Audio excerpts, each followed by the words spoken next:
Dear students, in this video today I am going to discuss 103rd Constitutional Amendment Act, which added Article 15 Clause 6. Clause 6 to Article 15 and Clause 6 to Article 16 was added by 103rd Constitutional Amendment Act, which provided for which made the provision for reservation of upper caste in educational institutions, in admission to educational institution under Article 15, and in state services under Article 16. Article 15 Clause 6 provides that nothing in Clause 6 of Article 19 or Clause 2 of Article 29 shall prevent the state from making any special provision for the advancement of any economically weaker sections of citizens other than the classes mentioned in clause 4 and clause 5. And we know that under clause 4 and clause 5 who has been mentioned, it is OBC, other backward classes, SC and ST. So under article 15 clause 6 and article 16 clause 6, it is the upper caste who are economically weaker sections, who come from economically weaker sections, they provision for reservation can be made for them under these clauses. Now what is interesting is that a similar provision was made by the government along with the implementation of Mandal Commission report. So when the OBC reservation was first time made, a 10% reservation for upper caste was also made on economic grounds, that there are economically weaker and poorer sections within the upper caste groups, and therefore 10% reservation is to be made. But in Indira Sahni versus Union of India, Supreme Court declared that law which provided 10% reservation to upper caste on economic ground invalid, unconstitutional, and it categorically held that reservation cannot be made on economic grounds. And the logic is very clear, because discrimination does not take place on economic ground. Exclusion from power, exclusion from educational institution does not take place on economic ground. It is the social condition, social stigma attached with caste which has resulted in exclusion. Therefore, caste alone can be, along with educational and economic criteria, be taken into account for affirmative action for reservation. However, now this time what has happened is that this is a constitutional amendment which has added clause 6 to article 15 and article 16. The law which was declared unconstitutional by Supreme Court in Indira Sahni, which provided for 10% reservation, was a law through executive action. So now it is not an ordinary legislation, it is constitutional amendment. And under article 3 clause 4 and read with article 368, I have discussed that once you have a constitutional amendment, the validity of constitutional amendment can be challenged only against the backdrop of doctrine of basic structure. Only way to challenge the constitutional validity of a constitutional amendment act is to argue that it violates the doctrine of basic structure.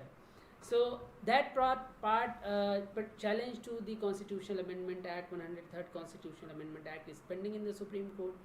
The decision is yet to come. However, some indications have already come. There were a number of petitions which were filed before the Supreme Court for grant of stay against hurried action taken by state governments and also different central government departments in implementing 10% upper caste reservation in different central and state services and educational institutions. But the Supreme Court did not grant stay. So the stay petitions were rejected by the Supreme Court, although the precedent and practice so far has been that whenever a provision and whenever a scheme or measure providing for reservation to socially and educationally backward classes or SCs and STs came up before the Supreme Court, the first response of the Supreme Court was to first stay the provision and then check the constitutional validity. So that always resulted in delay, and it also, Supreme Court then went on to add additional conditions. Some of the conditions which are very very important, which have been applied in almost every case of reservation for OBC, SC and ST. For example, Supreme Court has insisted on collection of quantifiable data to establish that this class for which special provision is being made, for which reservation is being made, is backward. So for the establishment of the point of backwardness, we have gone through all those cases, and we have seen how long that process has taken for OBCs to be determined finally. So insistence on quantifiable data before making reservation special provision for socially and educationally backward classes has always been the norm.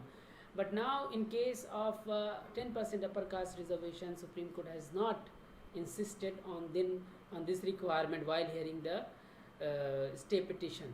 Nor did the Supreme Court insist on the quantifiable data about the inadequacy of representation. This is, mind you, this is the second condition which Supreme Court has always demanded whenever a measure, whenever a scheme for reservation of socially and educationally backward classes was sought to be implemented. Supreme Court had insisted that the state must collect quantifiable data to demonstrate that this class for which reservation is being made is not adequately represented in public employment. The third condition which Supreme Court has always insisted is that the state must also establish, again through quantifiable data, that the general efficiency of the services or administration as discussed under Article 335 would not be affected. Although I have discussed that is a misreading of Article 335, but nevertheless that is how Supreme Court has been insisting about the collection of quantifiable data by the state government before a measure for reservation for OBCs could go through. But while hearing the stay petition, Supreme Court did not insist on any of these conditions, any of these requirements which it itself has laid down over a long period of time. So that is a sign, I must say, sign of things to come. The final judgment which will come, which will be delivered by the Supreme Court about the constitutional validity of 103rd Constitutional Amendment Act, which has added clauses 6 to Article 15 and 16. Another very interesting point is that the moment you take into account this 10% reservation for upper caste, the insistence of 50% limitation or the 50% cap on reservation, which Supreme Court had started from M.R. Balaji case way back in 1963 and has continued as a sanctum sanctorum whenever it came to reservation, that every measure of reservation must confine to the maximum limit of 50%. It cannot go beyond 50%, even if the target population exceeds much beyond 50%. So for example, the OBC population is estimated at 52%, but the maximum reservation which could be made for them is 27%, because there is a 50% limit. Now when you add and which could not be, according to Supreme Court, which could not be crossed. But after the addition of clause 6 to Article 15 and 16, now the reservation has to go beyond 50 plus 10, which is minimum of 60%. Again, it will be interesting to see how Supreme Court will turn around and say that you see 50% criteria is not a constitutional criteria, and therefore this 103rd Constitutional Amendment is valid. So we will see how the final decision, how does the final outcome in the challenge to the 103rd Constitutional Amendment is tackled by the Supreme Court. My guess is that Supreme Court will uphold the constitutional validity, going by its nature, its character, its configuration, the way Supreme Court of India is constituted. It is very likely that Supreme Court will uphold the constitutional validity of 103rd Constitutional Amendment Act, and it will not insist so much on the requirement of quantifiable data to establish backwardness, to establish inadequacy of representation, to establish the impact on efficiency of administration. It will go through. Moving to the next concept, next idea, next article, Article 17, which is about the abolition of untouchability. Article 17 declares in no uncertain terms that untouchability is abolished and its practice in any form is forbidden. The enforcement of any disability arising out of untouchability shall be an offence punishable in accordance with law. So this is the solemn declaration by the Supreme Court by the Constitution of India to abolish untouchability in all its forms and to criminalize it. However, we know that the violation of our Constitution does not provide any penalty for violation of its provision, criminal penalty in particular. This article talks about penalization, which means that the Parliament had to enact a law to criminalize untouchability. And Parliament has enacted Protection of Civil Rights Act 1955 and SC and ST Prevention of Atrocities Act 1989, whereby if there is an untouchability practice in any form, then it can be criminal proceedings can be initiated against the accused under SC/ST Atrocities Act if atrocities are committed, violence is committed. And if you go through NCRB data, National Crime Record Bureau, quotidian violence takes place against SC and ST on a daily basis. You have listing of crimes which are committed, crime of murder, crime of humiliation, crime of subjugation, crime of rape, destruction of property, how all these kind of crimes are committed against SCs and STs on a daily basis in our country. So this law is to prevent the atrocities. However, the law has not been very effective in reducing the incidents of atrocities against SCs and STs. Nevertheless, there was a great clamor for the dilution of the effect of SC/ST and Atrocities Act. And recently, Supreme Court of India, two judges bench went on to dilute the structure of SC/ST and Atrocities Act and effectiveness of SC/ST Atrocities Act. Supreme Court demanded that first a preliminary inquiry must be done before FIR can be registered for crime under SC/ST Prevention of Atrocities Act. And there was a huge public outcry, protest against it, and finally the government responded.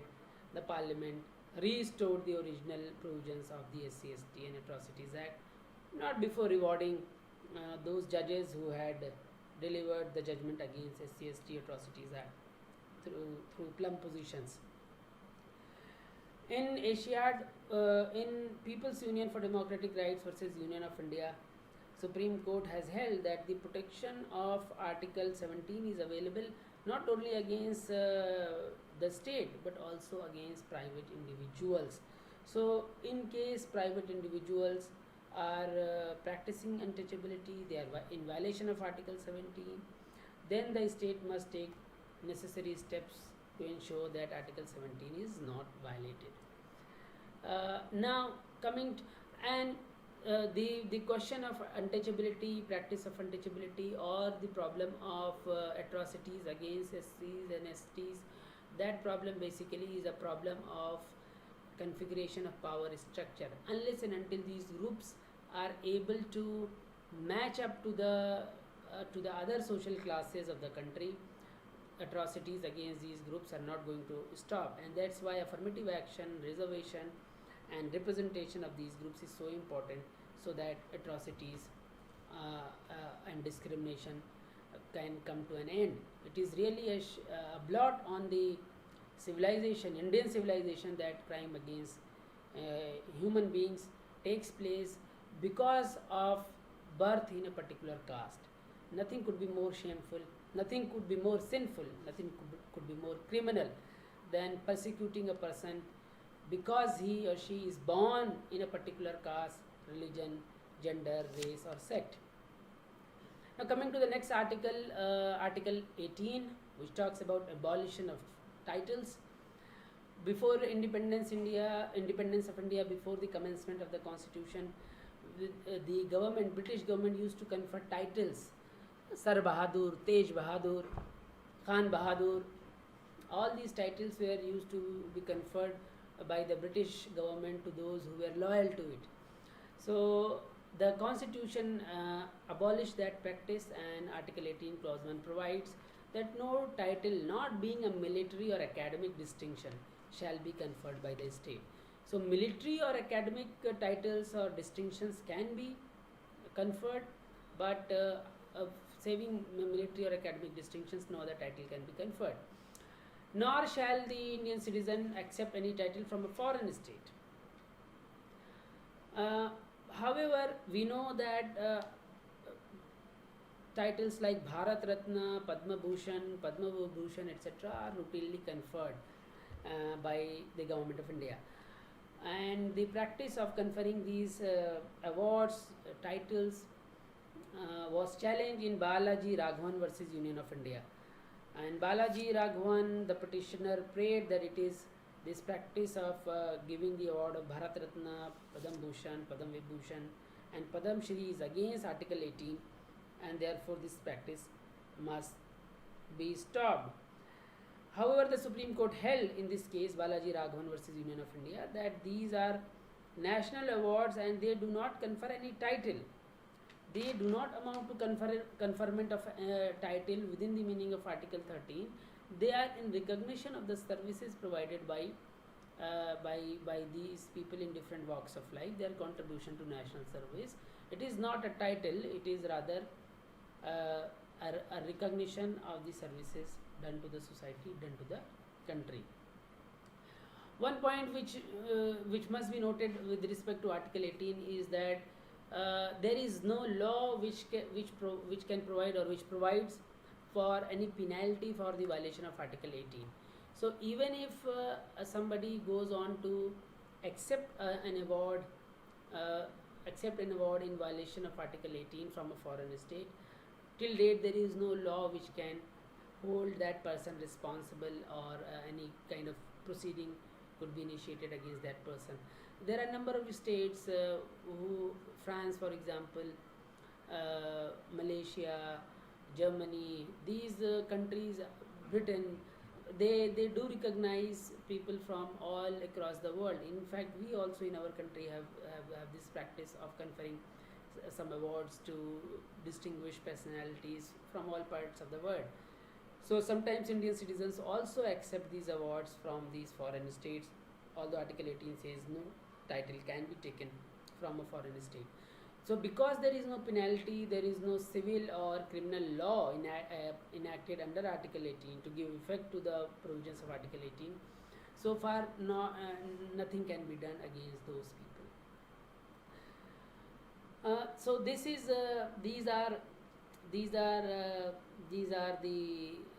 this is about Article 17 and 18.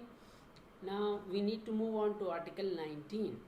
If you look at Article 19, Article 19 basically is about right to freedom. The section is titled as right to freedom. Article is titled as right to freedom, and clause 1 of Article 19 head note says protection of certain rights regarding freedom of speech, etc. Clause 1 says all citizens, and here the emphasis must be on citizens, all citizens shall have the right to freedom of speech and expression. Clause A. Clause B, to assemble peaceably and without arms. Clause C, to form associations or unions or cooperative societies. Clause D, to move freely throughout the territory of India. Clause E, to reside and settle in any part of the territory of India. G, to practice any profession or trade or to carry on any occupation or business. These rights, these are also known as 6 freedoms, and these 6 freedoms are available only to the citizens of India. So the scheme of Article 19 is that Clause 1 goes on to list these 6 freedoms under different clauses A, B, C, D, E and G. F was about fundamental right to property, which has now been deleted and shifted to other parts of the Constitution. So you only have 6 freedoms. So 19 clause 1 gives us the list of these freedoms, and then from clause 2 to clause 6, 2, 3, 4, 5 and 6, they give us the ground on the basis of which these freedoms can be restricted. The grounds on the basis of which reasonable restrictions can be imposed on these freedoms. However, it must be kept in mind that the reasonableness of the restriction is always for the judiciary to decide. So in each case, judiciary will look at the law, look at the action of the state which impinges upon the freedom guaranteed under Article 19 Clause 1, and find out whether it is a reasonable restriction or unreasonable restriction. If it is an unreasonable restriction, then the Supreme Court will invalidate, hold that restriction to be unconstitutional under Article 13 Clause 2. We will start our discussion on Article 19 Clause 1, the 6 freedoms, along with the restriction clauses from next video onwards. I will send you more case laws for your reference and study, so that you can make a better sense of these topics. Please read the textbook which has been prescribed, go through the Bare Act, and in case you have any difficulty, come back to us. Thank you very much. Stay safe and stay informed. Develop your knowledge and develop your understanding, enhance your understanding. Thank you.